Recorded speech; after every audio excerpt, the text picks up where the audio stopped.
बढ़ते आगे मंडला से खबर, जहां पर खाली पड़े मकान में भीषण आग लगी है। स्थानीय लोगों ने दमकल विभाग को इसकी जानकारी दी है। आग लगने के कारणों का अब तक खुलासा नहीं हो पाया है। पूरा घर जलकर राख हुआ है। पुलिस इस पूरे मामले की जांच कर रही है। बम्हनी थाना क्षेत्र के सिमरिया गांव का मामला बताया जा रहा है। तो मंडला से खबर आपको बता रहे हैं, खाली ये मकान पड़ा था जिसमें भीषण आग लगी। जो आसपास लोग मौजूद थे रहने वाले, उन्होंने इसकी जानकारी दमकल विभाग को दी, जिसके बाद मौके पर टीम पहुंची और आग किस वजह से लगी ये अभी तक स्पष्ट नहीं हो पाया है। लेकिन आग चूंकि इतनी ज्यादा भीषण थी, ऐसे में पूरा घर जलकर राख हुआ है और पुलिस इस पूरे मामले की जांच पड़ताल भी कर रही है। बम्हनी थाना क्षेत्र के सिमरिया गांव का ये पूरा मामला है।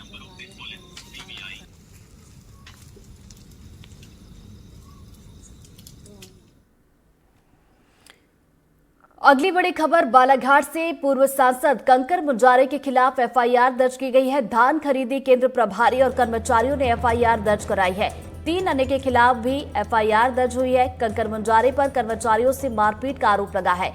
मोहगांव धान खरीदी केंद्र पर मारपीट के आरोप लगे हैं।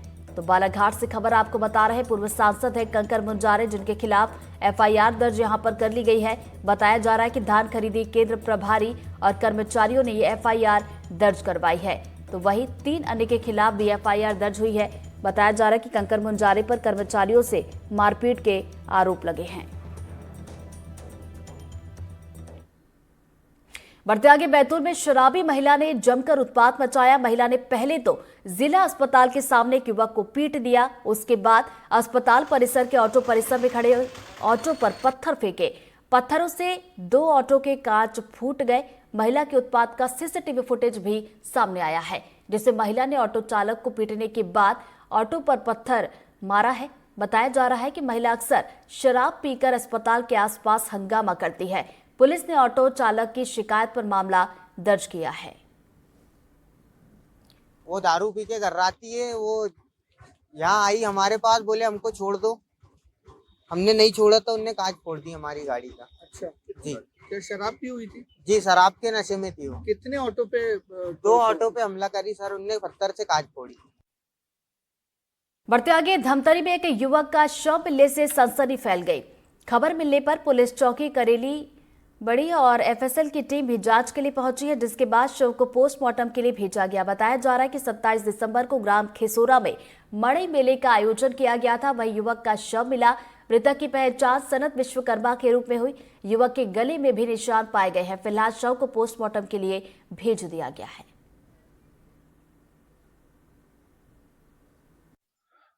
थाना करेली चौकी के अंतर्गत एक बॉडी मिली थी सुबह सुबह।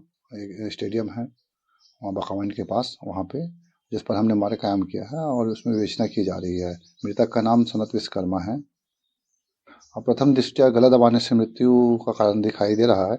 अभी हमने पोस्टमार्टम के लिए भेजा है और पोस्टमार्टम रिपोर्ट के आने के बाद ही आगे कुछ बोला जा पाएगा। बढ़ते आगे, कटनी में मझगवा स्थित अमाड़ी खरीदी केंद्र में लापरवाही देखने को मिल रही है। खरीदी केंद्र की लापरवाही के चलते धान बारिश में भीग रहा है। आखिर धान खरीदी केंद्र पर फसलों को बारिश से बचाने के लिए इंतजाम क्यों नहीं किए गए, देखिए रिपोर्ट।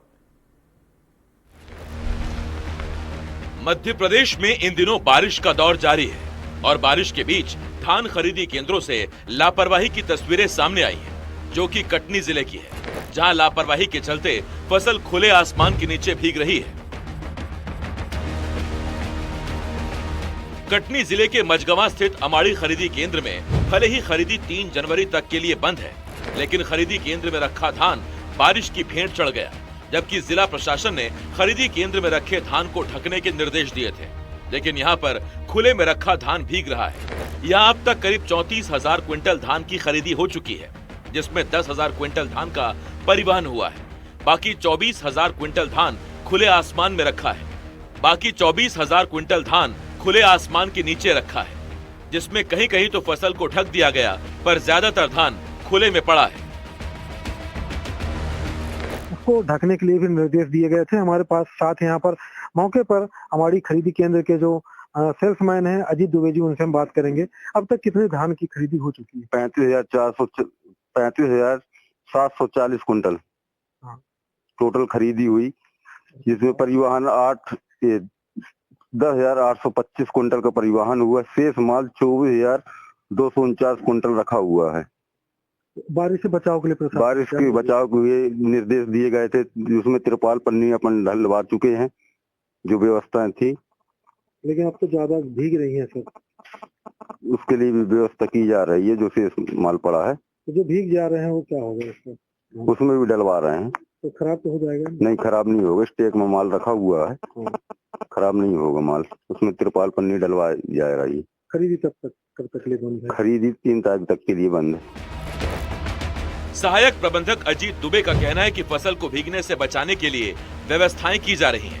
आखिर ये कैसी व्यवस्था की जा रही है जब फसल बारिश में भीग रही है? एनडीटीवी के लिए कटनी से राम बिहारी गुप्ता की रिपोर्ट।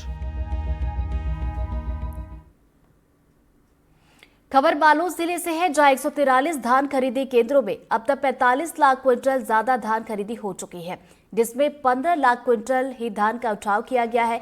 वहीं 30 लाख क्विंटल से ज्यादा धान केंद्रों में जमा है। इसकी वजह से कई खरीदी केंद्रों में धान खरीदी प्रभावित हो रही है, क्योंकि खरीदी केंद्रों में बफर लिमिट से 4 से 5 गुना अधिक धान जाम है। देखिए रिपोर्ट। बालोद जिले में 14 नवंबर से धान खरीदी चालू है। बालोद जिले के 143 धान खरीदी केंद्रों में जो खरीदी का आलम है अब धीरे धीरे लगातार घटते नजर आ रहा है। बात की जाए तो 143 धान खरीदी केंद्रों में 45 लाख क्विंटल से अधिक धान खरीदी हो चुकी है। और आलम यह है, आप जैसे मेरे पीछे ही देख सकते हैं, हम बालोद जिले के कुसुम कसा धान खरीदी केंद्र पहुँचे हैं। ये कुसुम कसा धान खरीदी केंद्र है। अंदर की तस्वीरें साफ तौर से आप देख सकते हैं, पूरी धान से भरी हुई है। लेकिन तस्वीरें सिर्फ यही नहीं है, आप मेरे पीछे देख सकते हैं, मैं सोसाइटी के बाहर सड़क पर खड़ा हूं और इस सड़क के बाहर जो धान खरीदी करने के बाद सड़क के किनारे रखने को मजबूर है। यहाँ पे जो समिति केंद्र के जो प्रबंधक है, समिति केंद्र द्वारा यहाँ पे सड़क के किनारे धान को रखा गया। तो इससे साफ जाहिर है कि खरीदी का आलम यहाँ पे लगातार जो सामने आ रही है। जिले में आज दिनांक में करीब 10 से अधिक खरीदी केंद्रों में धान खरीदी बंद है। खरीदी केंद्र के जो यहाँ पे समिति प्रबंधक उनसे जानेंगे, यह बताएंगे यहाँ पे जो समिति का जो धान खरीदी की बफर लिमिट कितनी है और अभी धान की स्थिति क्या है। समिति में अभी तक 67,000 कुंटल धान खरीदी कर चुके हैं। वर्तमान में 42,000 कुंटल शेष है। यहाँ का बफर लिमिट 8,000 कुंटल है। तो अभी जैसे बीच में भी प्रॉब्लम आई, कभी धान खरीदी बंद भी हुआ है, आगे स्थिति क्या लग रही है जिस तरह से है? यदि परिवहन अच्छी हो जाए तो बंद करने की स्थिति नहीं आएगा। परिवहन की स्थिति क्या लग रही है जिस तरह से परिवहन चल रहा है? परिवहन चल रहा है वह सामान्य है। और भी यहाँ पे समिति के सदस्य बताएं कि किस तरह की तकलीफें आप लोग को आ रही है धान खरीदी में? मेन तो है धान उठाव के, धान उठाव बारदाना पर्याप्त है। तो तकलीफ क्या आ रही है आप लोग को? बस उठाव हो जाए उसके बाद हम आराम से खरीदेंगे। तो उठाव नहीं होगी तो खरीदी में क्या परेशानी आएगी? बंद होने की कगार में। मतलब समिति प्रबंधकों का भी कहना है कि धान उठाव नहीं होगी तो खरीदी पूरी तरह से प्रभावित हो सकती है और कहीं ना कहीं ये स्थिति देखने को मिल रही है। हालांकि यहाँ पे धान खरीदी के साथ उठाव जारी है, लेकिन उठाव की गति आज भी धीमी नज़र आ रही है। देखना होगा मामले को लेकर के प्रशासन आगे क्या रुख अख्तियार करती है और खरीदी में तेज़ी लाने के लिए जो धान उठाव में तेज़ी कब तक ला पाती है। संतोष साहू, NDTV, बालोद। डिंडौरी जिले में बीते दिनों लोक निर्माण विभाग के कार्यपालन यंत्री संतोष ठाकुर पर ठेकेदार से 1 लाख रुपए कमीशन मांगने का मामला सामने आया था और पीड़ित ठेकेदार ने कार्यपालन यंत्री के खिलाफ गंभीर आरोप लगाते हुए मामले की शिकायत कोतवाली पुलिस और जिले के दौरे पर पहुंची प्रभारी मंत्री प्रतिमा बागरी से की थी। ठेकेदार की शिकायत पर तत्काल संज्ञान लेते हुए प्रभारी मंत्री प्रतिमा बागरी ने लोक निर्माण विभाग के कार्यपालन यंत्री के खिलाफ कड़ी कार्रवाई करने का आदेश दिया था, लेकिन 2 सप्ताह गुजरने के बाद भी कार्यपालन यंत्री के खिलाफ कोई कार्रवाई नहीं हो पाई। मामले में कांग्रेस ने चुटकी लेते हुए प्रभारी मंत्री पर तंज कसा है। उनकी शिकायत मिली है और उस शिकायत पर कड़ी से कड़ी कार्रवाई करने के लिए आज निर्देशित भी किया है और उनको यहाँ पर जिस तरह उन्होंने पैसे का लेन देन किया है उनके विरुद्ध कठोर कार्रवाई की जाएगी। भ्रष्टाचार का ये पहला मामला नहीं है और अधिकारियों की शिकायत का ये पहला मामला नहीं है। पीडब्ल्यूडी में तो भ्रष्टाचार की पराकाष्ठा हो रही है, अन्य विभागों में भी भ्रष्टाचार यहाँ पे डिंडोरी जिले में अंधाधुंध हो रहा है। और विडंबना ये है कि प्रभारी मंत्री श्रीमती प्रतिमा बागड़ी ने निर्देश दिया था आज से 20-25 दिन पहले कि कार्रवाई की जाए इन पर, उसके बावजूद कोई कार्रवाई ना होना, उसके बावजूद मतलब ठेकेदार की शिकायत पर कोई सुनवाई ना होना, मामला थाना तक पहुंचा था, उसके बावजूद अभी तक ना ठेकेदार ना ई पर कोई कार्रवाई हुई है, ना मामले की कोई जांच आगे बढ़ी है। डिंडोरी जिले में बीते दिनों लोक निर्माण विभाग के कार्यपालन यंत्री के द्वारा एक ठेकेदार